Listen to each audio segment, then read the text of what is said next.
হরে কৃষ্ণ হরি বল। সবাইকে কৃষ্ণময় প্রীতি ও শুভেচ্ছা। সঠিক কথা বললে অনেকের মনে কষ্ট লাগে,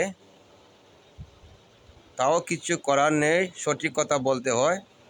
আপনি যদি ধর্মকে হৃদয়ে ধারণ করেন তাহলে আপনি সত্যবাদী হতে হবে, সঠিক কথা বলতে হবে। সেই বিধা থেকে কথাগুলো বলছি। অনেকে কষ্ট পাবেন, আর যারা সঠিকভাবে চলেন তারা আনন্দ পাবেন। যাই হোক, যারা সঠিকভাবে চলেন না, চেষ্টা করবেন সঠিকভাবে চলার, তাহলে তারা মনে কোনো কষ্ট পাবেন না। মনুষ্য জনম হেলায় কাটিয়ে দেবেন না। মনুষ্য জনম সার্থক করার জন্য আপনাকে ধর্মপরায়ণ হতেই হবে। হরি বল। যে কথাগুলো আজকে বলবো গভীর মনোযোগ দিয়ে শ্রবণ করেন। আজকে আমরা মনুষ্যত্ব ভুলে ধীরে ধীরে পশুত্ব অর্জন করে ফেলেছি। সে কথাগুলো কেন বলিতেছি?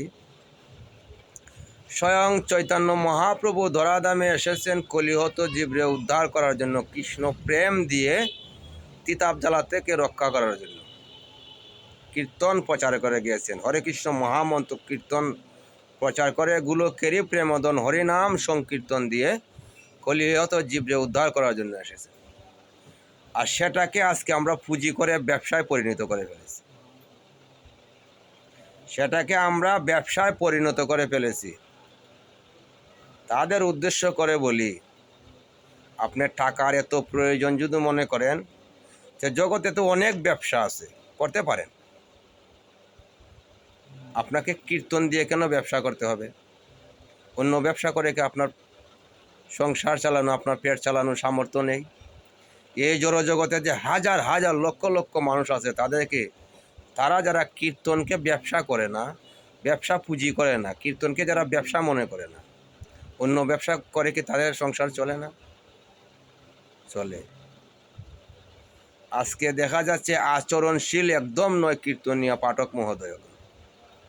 কেন কথাগুলো বললাম? মনের দুঃখে কথাগুলো বলতেছি।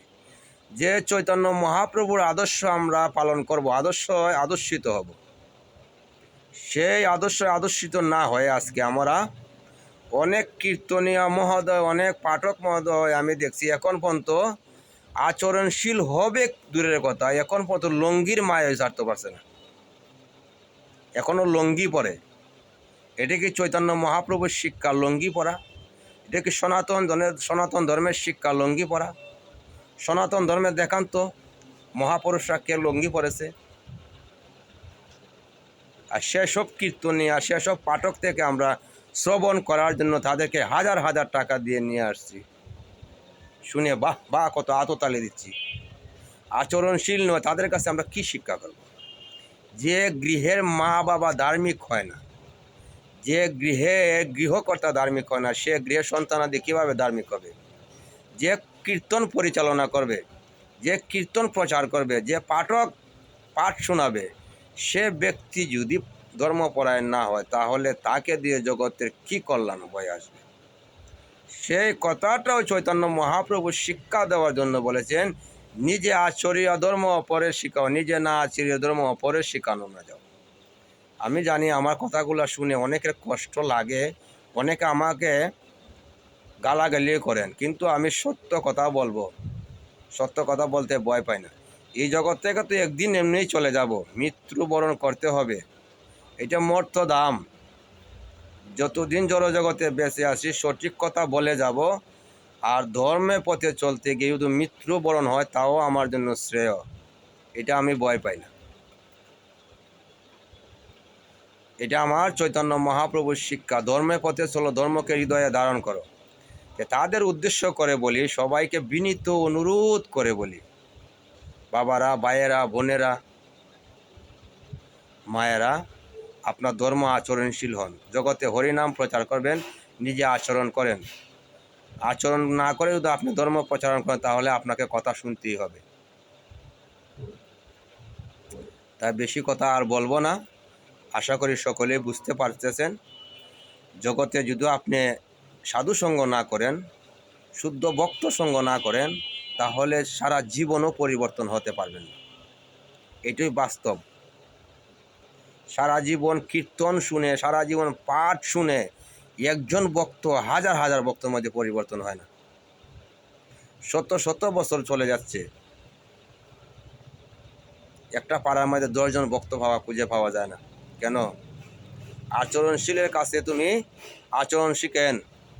আমি গ্যারান্টি দিয়ে বলতে পারি, আপনি শুদ্ধ ভক্তর সঙ্গ করেন, একটা বছর শুদ্ধ ভক্তের সঙ্গ করেন, ভক্তের সাথে আপনি সম্পর্ক রাখেন, ভক্তের কথা শুনেন, ভক্তের উপদেশ মেনে চলেন, যদি আপনার পরিবর্তন না আসে তাহলে আর এর থেকে আর কিছু বলবো না। 100% গ্যারান্টিতে কথা বলতে পারি। আমরা এটা করতে রাজি নয়, ভক্তদের কথা শুনতে রাজি নয়, শুদ্ধ ভক্তের কথা শুনতে রাজি নয়।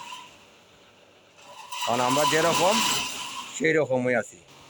সবাইকে বিনীত অনুরোধ করে বলি, ধর্ম প্রচার করেন, ধর্মের নিজে আচরণ করেন, ধর্মের পথে চলেন।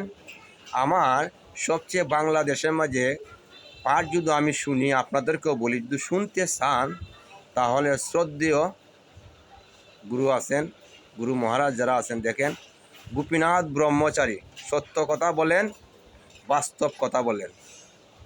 পাঠক গোপীনাথ ব্রহ্মচারী।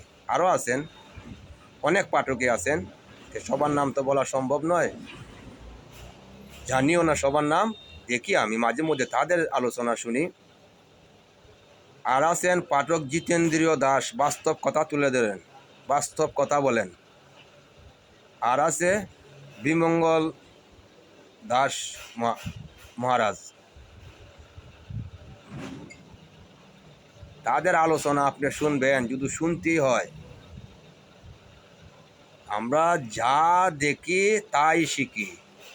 একজন ভালো কথা বলে, কি কথা বলে সেটা দেখার আমরা উপলব্ধি করতে পারি না, কিভাবে নাচে, কিভাবে গায়, কিভাবে কি করে, সেটা নিয়ে আমরা ব্যস্ত হয়ে থাকি।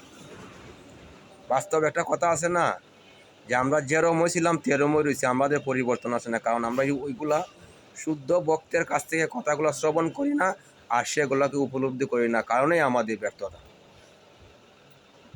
আর বর্তমানে আপনারা হরিকথা শ্রবণ করেন, হরি পাঠ কীর্তন যদি আপনারা দিতেই হয়, আপনি শুদ্ধ ভক্ত এনে সাধুসঙ্গ করেন। আপনি পাঠ কীর্তন দিবেন, ভালো কথা, এর আগে আপনাকে সংস্কার হতে হবে। কি সংস্কার? নিজে আচরণশীল হন, ধর্ম হৃদয়ে ধারণ করেন, দেখবেন আপনি একটা পাঠ কীর্তন দিয়ে আপনার যে পূর্ণ হবে, আপনি ভক্ত হয়ে যান, হাজার হাজার গুণ আপনার পূর্ণ সঞ্চয় হয়ে যাবে শাস্ত্র সিদ্ধান্ত মতে।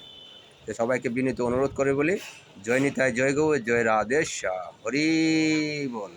যদি আমার কথায় কষ্ট পাবেন, পেয়ে যদি থাকেন, বাস্তব কথা তুলে ধরলাম, কোনো কিছু করার নেই, যতদিন আছে সঠিক কথা বলে যাব। দেখেন, জীবন ধারণ করার জন্য আপনি যে কোনো ব্যবসা করে চলতে পারেন, ধর্মপথে ব্যবসা করতে পারেন। আমরাও তো গুরু গৌরাঙ্গের নাম নিয়ে হরিকথা শ্রবণ করি, হরিকথা প্রচার করি। কেন? আমারও তো একটা ছোটোখাটো রাধা মাধবের একটা ব্যবসা প্রতিষ্ঠান আছে, ব্যবসা করতেছি। আমি আমার ব্যবসা থেকে রাধা মাধবকে নিয়ে আমি সেবা দেব, রাধা মাধবের আমি সেবা অর্চনা করালে, ভক্ত সেবা অর্চনা করানো করি। সে একটা ছোটোখাটো ব্যবসা করা যায়, যে কোনো একটা ব্যবসা করে চলা যায়। এতে কীর্তনকে পুঁজি করার কোনো প্রয়োজন মনে করি না, হরিনামকে আমরা ব্যবসায় পরিণত করার কোনো প্রয়োজন মনে করি না। সে সবাই ভালো থাকেন, সুস্থ থাকেন, কথাগুলো মন দিয়ে আশা করি শুনলে একদিন উপকৃত হবেন। হ্যাঁ, নিতাই গৌর প্রেমানন্দে, হরি হরি।